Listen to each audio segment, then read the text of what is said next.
सबको जय मसीह की। प्रभु आप सभी को आशीष दे और आपका स्वागत है एक बार फिर से इस प्रभु के वचन में, संदेश में कि प्रभु आज हमसे क्या कहना चाहते हैं। और जैसा कि हम लोग जानते हैं कि हम लोग उन इस्राएलियों के जीवन से सीख रहे हैं कि जो मिस्र देश से कनान के लिए निकले थे और उनमें से बहुत सारे इस्राएली जंगल में ही नष्ट हो गए। क्यों? और उसके जो 5 कारण हैं उसमें से मैं आपको एक कारण पहले बता चुका हूं, लालच। लेकिन आज ये जो दूसरा कारण है उसके विषय में हम लोग देखेंगे। ये वीडियो दूसरे कारण पर बनाया गया है कि किस कारण से वो इस्राएली जंगल में नष्ट हो गए। और वो कारण था मूर्ति पूजा, जैसा पहला कुरिन्थियों 10 अध्याय और 7वें पद में लिखा है, जिसका रेफरेंस जो वहां पर लिया गया है वो निर्गमन 32 अध्याय और 1 पद से लेकर के 6 पद तक है। और वहां पर यह बताया गया है कि जब मूसा परमेश्वर का दास पर्वत पर परमेश्वर की उपस्थिति में था और उसको आने में विलंब हुआ, 40 दिन 40 रात बीत चुके। और जब इस्राएलियों ने देखा कि परमेश्वर का दास मूसा जो उन्हें मिस्र देश से निकाल लाया है वो अभी तक नहीं आया, वो लौटने में विलंब हो चुका है, तो इन लोगों ने हारून के पास जमा होकर के ये कहने लगे कि हमारे लिए देवता बना जो हमारे आगे आगे चलें, क्योंकि उस पुरुष मूसा को जो मिस्र देश से हमें निकाल लाया है हम नहीं जानते कि क्या हुआ। और हारून ने क्या कहा? हारून ने इन इस्राएलियों से कहा कि तुम सभी अपने बेटे बेटी अपने कानों से क्या करो, सबके कानों से सोने की जो बालियां हैं उनको निकाल कर मेरे पास लाओ। और हारून ने क्या किया? जब वो सोने की बालियां, सोने के गहने वो इस्राएली लोग हारून के पास लेकर आए, तो हारून ने उन बालियों को, सोने को पिघला करके और ढाल करके टांकी से गढ़ करके एक सोने का बछड़ा बना दिया। और जब सोने का बछड़ा हारून ने बनाया और इस्राएलियों ने देखा तो इस्राएली कहने लगे कि हे इस्राएलियों, देखो ये तुम्हारा परमेश्वर है जो तुम्हें मिस्र देश से निकाल लाया है। और इन लोगों ने क्या किया? उस बछड़े के सामने मेल बलि चढ़ाए, होम बलि चढ़ाए, उसके सामने बैठकर खाया पिया और उठकर लिखा है खेलने कूदने लगे।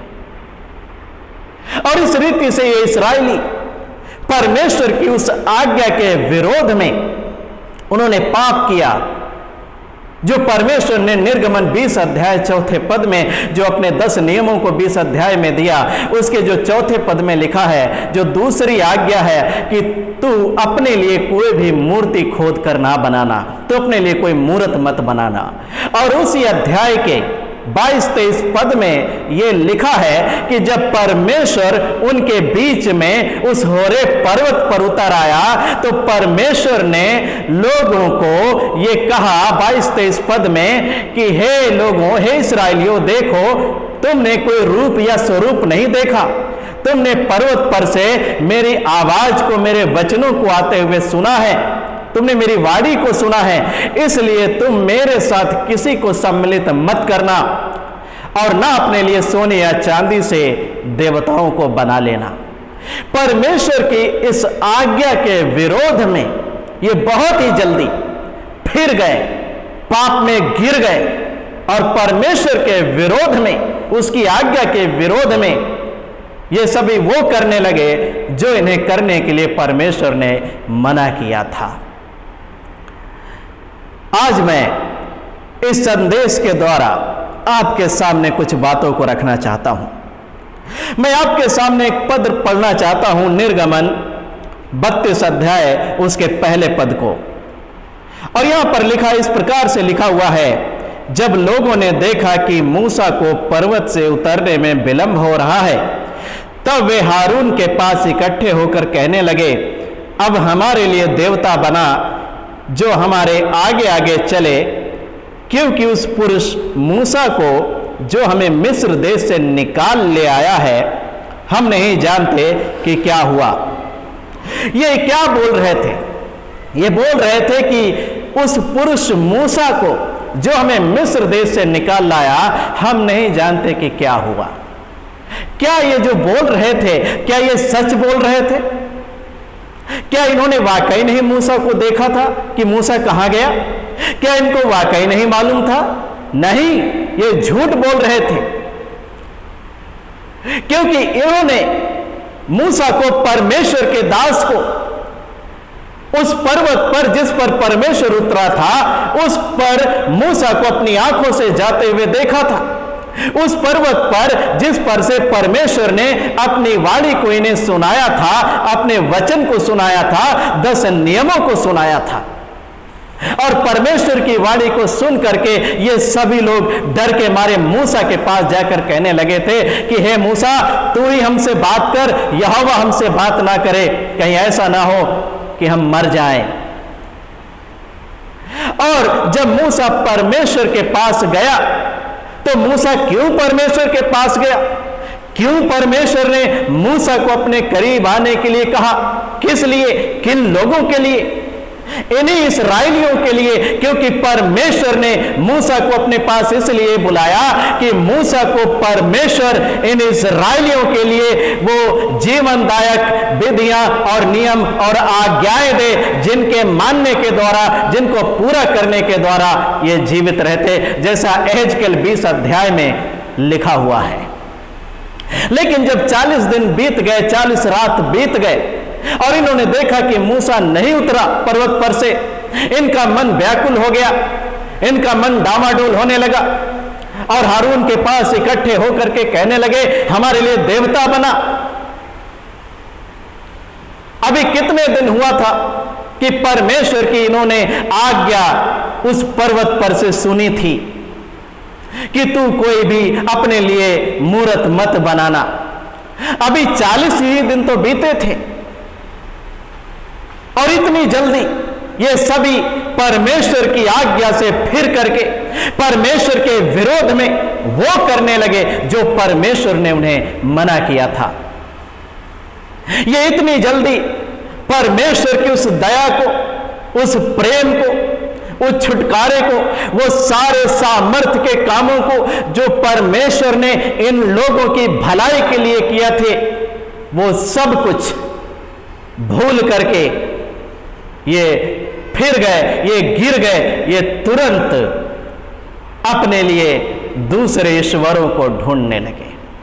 इनका अगुआ मूसा थोड़े दिन के लिए इनसे अलग हुआ, थोड़ी देर के लिए इनसे अलग हुआ और इन्होंने क्या किया?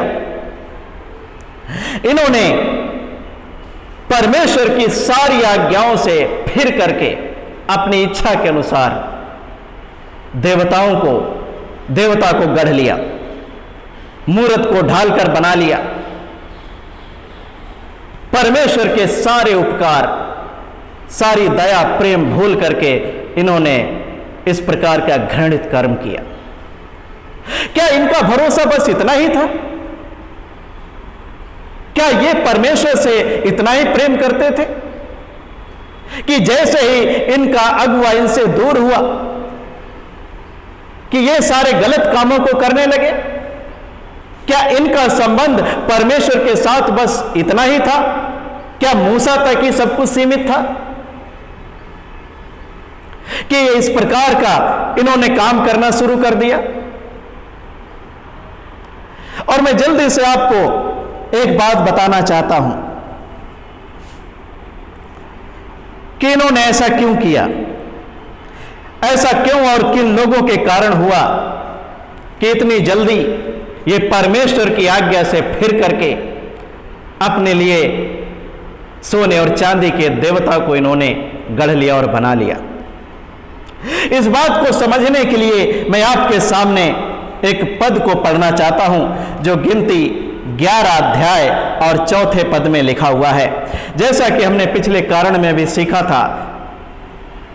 और यहां पर लिखा हुआ है, फिर जो मिली जुली भीड़ उनके साथ थी वह कामुकता करने लगी। यह मिली जुली भीड़ क्या थी? इसका मतलब क्या है? ये क्यों ये बात लिखी गई है कि यह मिली जुली भीड़ थी? ये मिली जुली भीड़ का मतलब क्या है? यहां पर जब हम इस वचन को, बाइबल को हम ठीक तरीके से पढ़ेंगे तो हमें पता लगेगा कि जो इस्राएली प्रजा मिस्र देश से निकली थी, उनके साथ कुछ लोग ऐसे भी शामिल थे जो असली यहूदी नहीं थे, वो असली इस्राएली नहीं थे, वो असली परमेश्वर की प्रजा अब्राहम, इसहाक और याकूब के वंश के लोग नहीं थे। ये कन्वर्ट हुए इस्राएली थे, कन्वर्ट हुए ये यहूदी थे। और जब ये इस्राएलियों को परमेश्वर ने मिस्र देश से निकाला तो ये लोग भी इन इस्राएलियों के साथ मिस्र देश से निकल आए थे, लेकिन इन्होंने ना परमेश्वर का भय माना, ना परमेश्वर की आज्ञाओं को माना, ना ही परमेश्वर के दास की कुछ चिंता की। इनके जीवन में परमेश्वर का डर भय नहीं था। ये नाम तो यहोवा का लेते थे, लेकिन साथ में अपने देवता के तंबू और उसके तारे को भी लेकर आए थे, और जिसको ये पूजते थे, ये अपने देवता मोलेक का तंबू और अपने देवता रिफान का तारा लेकर ये साथ में आए थे और जिसको ये पूजते थे। और ये बात आपको आमोस की पुस्तक 5 अध्याय और इसके 25 और 26 पद में आपको मिल जाएगी, और प्रेरितों के काम 7 अध्याय 42 और 43 पद में आपको मिल जाएगी। और ये जो लोग थे, इनका काम क्या था इस्राएलियों के बीच में? क्योंकि इनके अंदर परमेश्वर का डर भय नहीं था, इन्होंने यहोवा का भय नहीं माना था, इनको परमेश्वर के नियमों और आज्ञाओं से कोई मतलब नहीं था। लेकिन इनका काम क्या था? यही वो लोग थे जो लोग परमेश्वर की प्रजा को, इस्राएलियों को भड़काते थे, भरमाते थे परमेश्वर के दास के खिलाफ, परमेश्वर के खिलाफ। यही वो लोग थे जो इन लोगों के मन को डावाडोल कर देते थे। यही लोग भड़काने वाले, यही लोग इनके मन को डावाडोल करने वाले लोग थे। और इन्हीं के भड़काने में आकर के ये लोग जो मूर्ति पूजक इनके साथ थे, इन लोगों के भड़काने में आकर के ये बार बार, बहुत बार मूसा का, परमेश्वर का विरोध किया, उसके विरोध में कुड़कुड़ाए, उसका अपमान किया, उसका तिरस्कार किया। और यही ये लोग जो नकली यहूदी, नकली इस्राएली थे, ये लोग बार बार परमेश्वर के लोगों को भड़का करके, परमेश्वर के दास मूसा के खिलाफ खड़ा करके, परमेश्वर के खिलाफ बलवा करने वाले इनको बना करके, ये बार बार परमेश्वर के विरोध में इनको खड़ा कर देते थे। और यही लोग उस गुलामी मिस्र की इन्हें बार बार याद दिलाते थे और ये कहते थे कि इस जंगल की यात्रा से, उस कनान देश से, वो गुलामी, मिस्र देश की गुलामी तुम्हारे लिए ज्यादा अच्छी थी। यही वो लोग थे। और इनके भरमाने में, इनके भड़काने में आकर के बहुत सारे प्रजा के लोग भी इनके पाप में, इनके कुकर्मों में शामिल हो जाते थे। मैं आपको एक बात बताना चाहता हूं, शैतान और उसके लोगों का एक यही सबसे बड़ा चिन्ह है, भरमाने वालों का एक सबसे बड़ा यही चिन्ह है कि जो आज्ञाएं, जो नियम, जो विधियां परमेश्वर ने हमारे लिए दी है, उससे उलट ये बातें करते हैं। शैतान और उसके लोग हमेशा परमेश्वर के वचन और उसकी आज्ञा के उलट आपको करने के लिए कहेंगे। परमेश्वर ने अदन के बगीचे में बोला कि उस फल को मत खाना, लेकिन शैतान आकर बोला उसको खा लो। परमेश्वर ने इन्हें बोला कि तुम कोई सूरत या मूर्त मत बनाना, लेकिन ये लोग कह रहे थे कि तुम लोग एक देवता बनाओ। ये भरमाने वाले झूठों का सबसे बड़ा चिन्ह यही है कि ये लोग हमेशा परमेश्वर के वचन को उल्टा करके, उसके वचन के खिलाफ जा करके, उसके वचन की शिक्षा को उल्टा करके उसके उलट ही सब काम करते हैं। लेकिन सवाल यहां पर यह पैदा होता है, क्या परमेश्वर ऐसे लोगों को, इन लोगों को नहीं जानता था? क्या परमेश्वर जानता था? लेकिन फिर क्यों इजरायलियों के बीच में ऐसे लोगों को रहने दिया? आपके मन में सवाल हो सकता है, आपके मन में कभी कभी यह सवाल पैदा हो सकता है कि परमेश्वर ने शैतान को मार क्यों नहीं दिया, खत्म क्यों नहीं कर दिया, सब झंझट ही खत्म हो जाता। लेकिन मैं आपको बताना चाहता हूं कि परमेश्वर ने इन लोगों को, ऐसे झूठे लोगों को, इन अपनी प्रजा के लोगों के बीच में इन भरमाने वालों को क्यों रहने दिया? ताकि इन्हीं लोगों के द्वारा परमेश्वर अपनी प्रजा के लोगों को परखे, अपने लोगों को परखे कि वे मेरी आज्ञाओं पर चलेंगे या नहीं। शैतान को इसलिए रखा अभी तक परमेश्वर ने कि उसके द्वारा हमारी परीक्षा हो कि हम परमेश्वर का भय मानेंगे, उसकी आज्ञाओं को मानेंगे या नहीं मानेंगे। और इसलिए इन लोगों को परमेश्वर ने इनके बीच में रखा ताकि इनके द्वारा परमेश्वर के लोगों की, इजराइलियों की परख हो सके। शैतान हमेशा प्रभु के वचन से उल्टा आपको सिखाएगा, उल्टा आपको बोलेगा। और ये सब बातें एक दृष्टांत हैं और हमारी शिक्षा के लिए हैं। इसी प्रकार से आज की कलीसियाओं में भी हो रहा है कि जैसे ही आपका अगुआ आपसे थोड़ी देर के लिए दूर होता है, अलग होता है,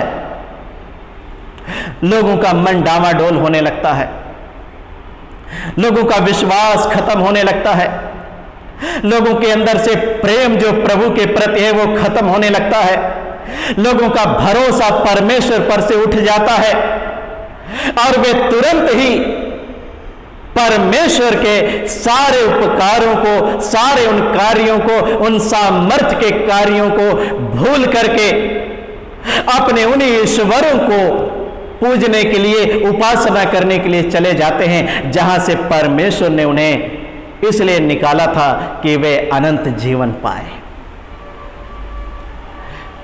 जैसे ही आपका अगुआ कलीसिया के लोगों से अलग होता है थोड़े समय के लिए, वैसे लोगों का मन डामाडोल होने लगता है, वैसे वो अपने लिए रास्ता खोजने लगते हैं कि हम किधर जाएं, क्या करें।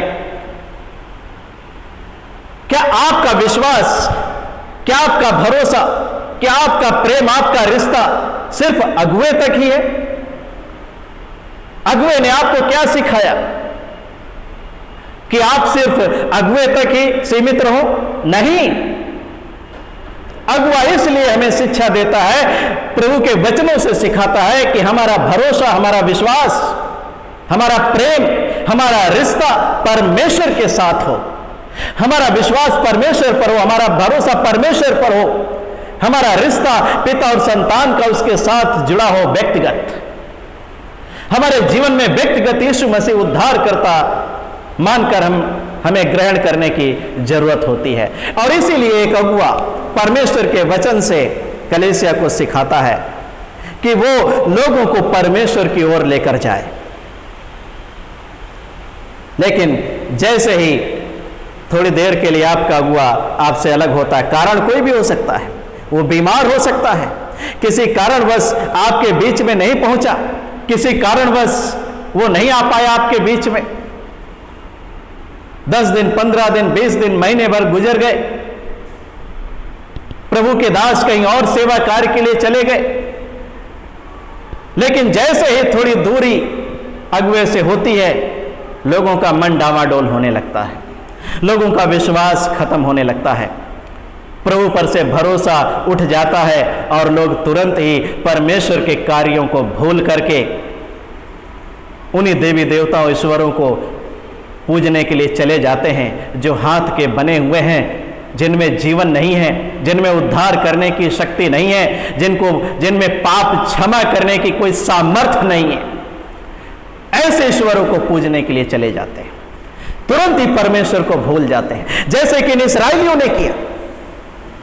प्रभु को आज्ञा दिए हुए सिर्फ 40 दिन बीता, ये अपनी आंखों से देख रहे थे कि उस पर्वत पर परमेश्वर की उपस्थिति है और परमेश्वर का दास मूसा उस पर्वत पर गया इन लोगों के लिए नियम और विधियां लेने के लिए, आज्ञाओं को लेने के लिए, कि उसके अनुसार ये अपने जीवन के सारे कार्यों को परमेश्वर के सामने कर सके। लेकिन जैसे ही मूसा थोड़ी देर के लिए अलग हुआ, ये पाप में गिर गए, अपने लिए मूर्ति को बना डाला, अपनी इच्छा के अनुसार एक देवता को बना डाला, एक बछड़े को बना डाला, अपने हाथ से बनाए हुए ईश्वर को इन्होंने बना लिया और उसे ये बोल रहे कि देखो हे इस्राएलियों, देखो ये तुम्हारा परमेश्वर है। कितनी शर्म की बात है कि उस परमेश्वर को, सर्वशक्तिमान परमेश्वर को, जिसने धरती आकाश को और उसकी सारी चीजों को, समुद्र को और उसके सारी चीजों को बनाया है, उस परमेश्वर को उस नाशवान सोने और चांदी की मूर्त में बदल डाला।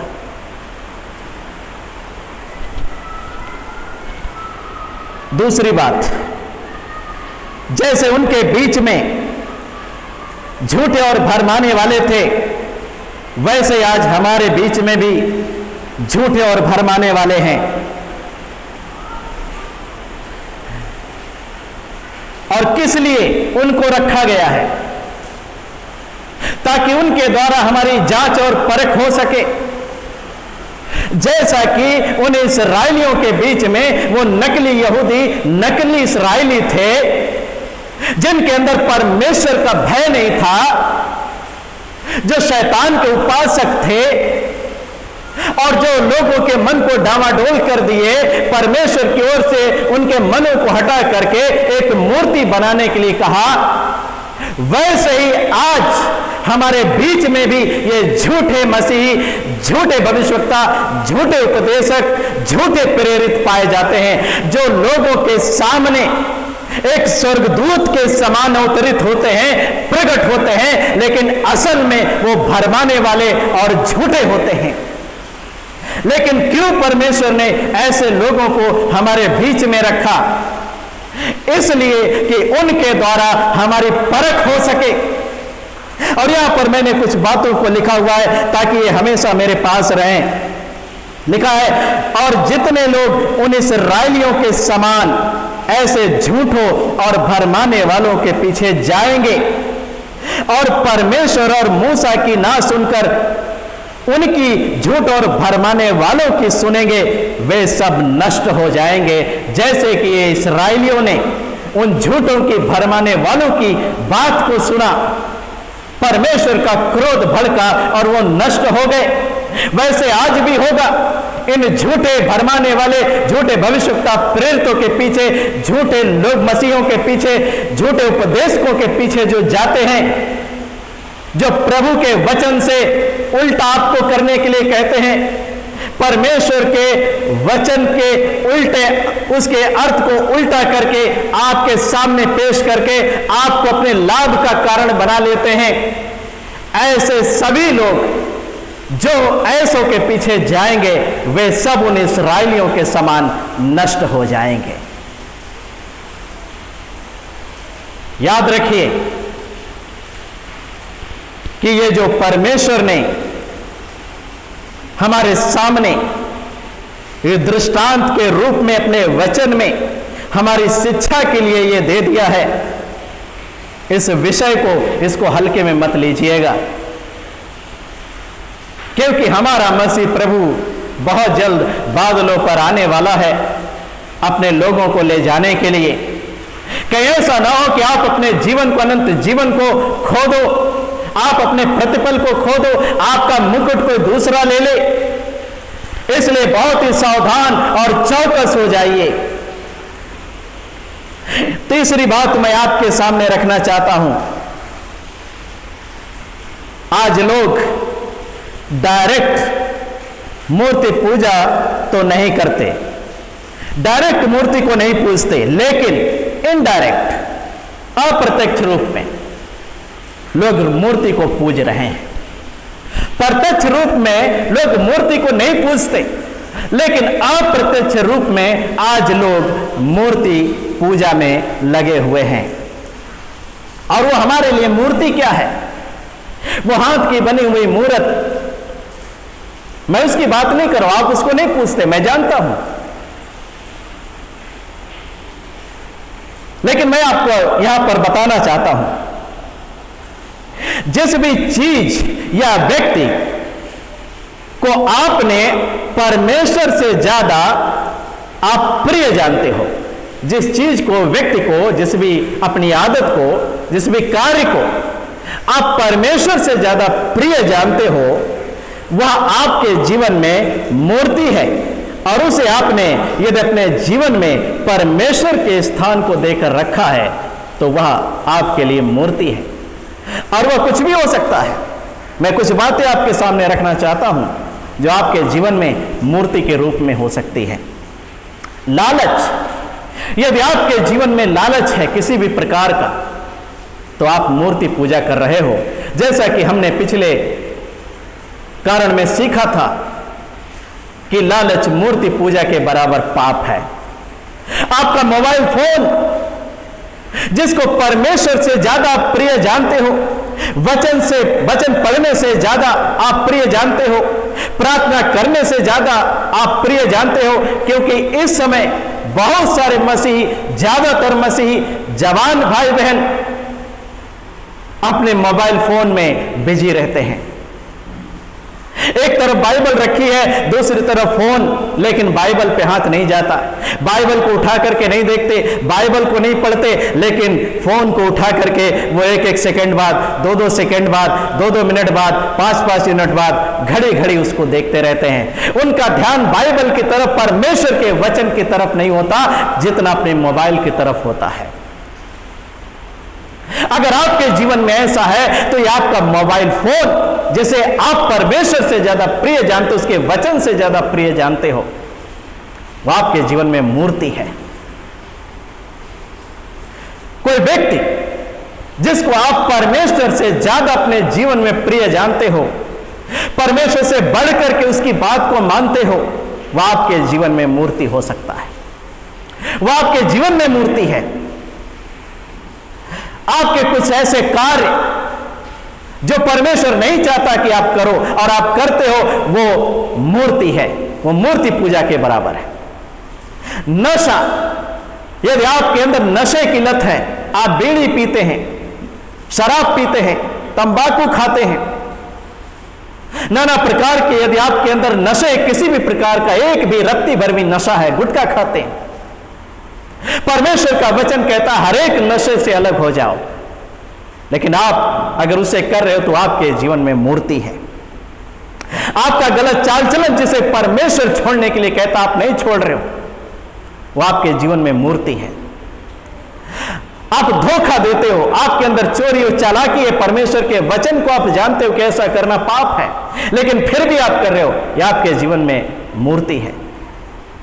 आप झूठ बोलते हो लोगों से, परमेश्वर का वचन कहता है झूठ मत बोलो, आप झूठ बोलते हो, यह आपके जीवन में मूर्ति है।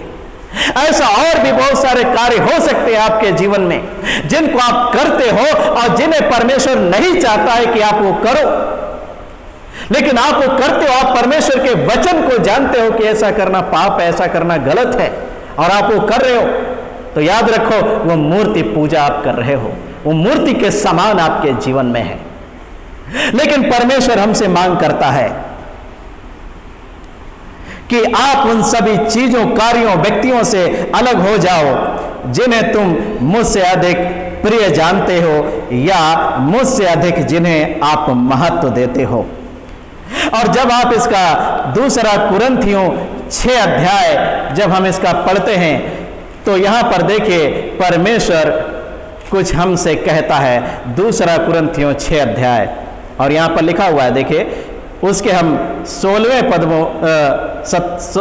17वें पद को हम पढ़ेंगे। देखिए क्या लिखा है 17 और 18 पद को। इसलिए प्रभु कहता है उनके बीच में से निकलो और अलग रहो और अशुद्ध वस्तु को मत छुओ, तो मैं तुम्हें ग्रहण करूंगा और मैं तुम्हारा पिता हूंगा और तुम मेरे बेटे और बेटियां होगे। यह सर्वशक्तिमान प्रभु परमेश्वर का वचन है। हालेलुया। परमेश्वर कहता है कि उनके बीच में से निकलो। जिसने भी परमेश्वर के स्थान को आपके जीवन में ले रखा है, परमेश्वर की जगह आपने किसी दूसरे को बैठा रखा है, किसी चीज, किसी व्यक्ति, किसी कार्य को, किसी आदत को जो परमेश्वर के वचन के अनुसार नहीं है, वो गलत है और परमेश्वर आपको वो त्यागने के लिए कहता है और आप नहीं त्याग रहे हो, आप वही करते हो, वो आपके जीवन में मूर्ति पूजा है, वो मूर्ति है। और परमेश्वर ऐसी हरेक मूर्ति पूजा से, हरेक वस्तु से अलग होने के लिए कहता है जो हमारे जीवन में है। और परमेश्वर कहता है कि तुम उनसे बाहर निकलो, तब मैं तुम्हें ग्रहण करूंगा, तब मैं तुम्हारा पिता होऊंगा और तुम मेरे बेटे और बेटियां होगे। हालेलुया। और यदि आप उनसे अलग नहीं होते तो वह आपके जीवन में मूर्ति के समान है। इसलिए सावधान और अपने आप को जांचो, इसलिए सावधान हो और अपने आप को जांचो कि कहीं ऐसा तो नहीं कि आप अनजाने में मूर्ति पूजा कर रहे हो और कहीं ऐसा ना हो कि इस मूर्ति पूजा के पाप के कारण आप नष्ट हो जाओ उन इस्राएलियों के समान। इसलिए याद रखो, ये इस्राएली जंगल में क्यों नष्ट हो गए?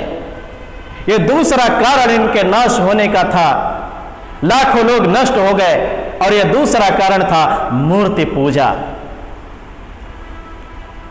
यदि हम उनके समान मूर्ति पूजक बनेंगे तो हम भी नष्ट हो जाएंगे।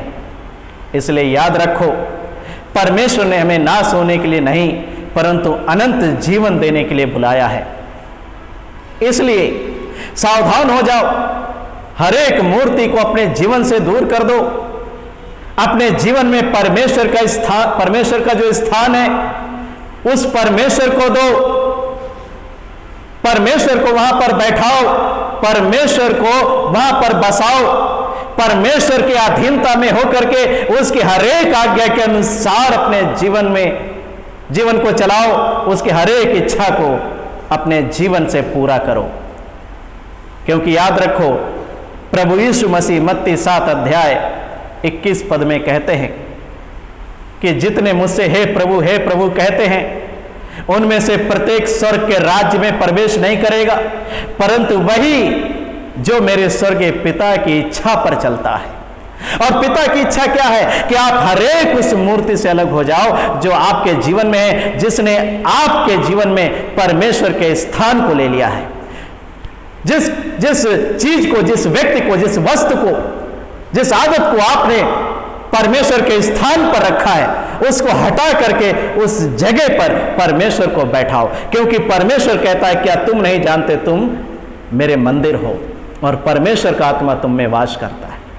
अगर हम परमेश्वर के मंदिर हैं तो क्या परमेश्वर हमारे अंदर है? इस बात को जांचो। और हे प्रभु कहने वाले सब परमेश्वर के राज्य में नहीं प्रवेश कर सकते। सिर्फ वही जिनका जीवन प्रभु की इच्छाओं के अनुसार है, जिनके जीवन से परमेश्वर की इच्छा पूरी होती है, जो लोग परमेश्वर की इच्छाओं पर चलते हैं, जिनके जीवन के केंद्र में परमेश्वर की इच्छा है और उसे पूरा करते हैं, वही लोग परमेश्वर के राज्य में जाएंगे। इसलिए सावधान हो जाइए, अपने विषय में चौकस हो जाइए, जांचिए, परखिए, कहीं ऐसा तो नहीं कि आप मूर्ति पूजा में लगे हो और आपको ही नहीं पता। आपके सामने मैं एक अंतिम पद पढ़ना चाहता हूं, 1 कुरिन्थियों 10 अध्याय उसके 7 पद को। और ना तुम मूर्ति पूजक बनो जैसे कि उनमें से कितने बन गए थे, जैसा लिखा है, लोग खाने पीने बैठे और खेलने कूदने उठे। प्रभु का वचन कहता है कि तुम उनके समान मूर्ति पूजक मत बनो, कहीं ऐसा ना हो कि उन्हीं के समान परमेश्वर का क्रोध आप पर भड़के और आप भी उन्हीं के समान नष्ट हो जाओ। हालेलुया। परमेश्वर आप सभी को इस संदेश के द्वारा आशीष दे। सबको जय मसीह।